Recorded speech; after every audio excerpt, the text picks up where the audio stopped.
Rail লাইনের গর্জনের আড়ালে যেন চলছিল নীরব কারবার, কিন্তু শেষ রক্ষা হলো না। গোপন সূত্রে খবর পেয়ে বন দপ্তরের তৎপরতায় ফাঁস হয়ে গেল অবৈধ পাথর আমদানির অভিযোগ, আর তাতে চাঞ্চল্য ছড়ালো সাবরুম রেল স্টেশন এলাকায়। মোট 21টি ওয়াগনে করে বিপুল পরিমাণ পাথর এসে পৌঁছায় সাবরুম রেল স্টেশনে। প্রাথমিকভাবে জানা যায়, জিরানিয়া এলাকা থেকে এই পাথর আনা হয়েছিল। গোপন তথ্যের ভিত্তিতে বন দপ্তরের একটি বিশেষ দল হঠাৎ অভিযান চালিয়ে রেল স্টেশনে উপস্থিত হয় এবং সঙ্গে সঙ্গে নথিপত্র যাচাই শুরু করে। বন দপ্তরের দাবি, সংশ্লিষ্ট ব্যবসায়ী মোট 650 গ্রাম পাথর নিয়ে এসেছিলেন, তবে বৈধ ট্রানজিট পাস অর্থাৎ টিপি চাইলে তিনি মাত্র 400 গ্রাম পাথরের নথিপত্র দেখাতে সক্ষম হন। বাকি 250 গ্রাম পাথরের কোনো বৈধ কাগজপত্র দেখাতে না পারায় বন দপ্তর ওই অংশের পাথর বাজেয়াপ্ত করে।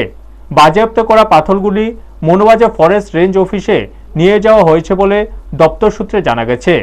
রেলপথ ব্যবহার করে পাথর মাফিয়াদের এমন দৌরাত্ম্য রুখতে আগামী দিনে আরও কঠোর নজরদারি ও নিয়মিত অভিযান চালানো হবে বলে বন দপ্তর স্পষ্ট জানিয়েছে।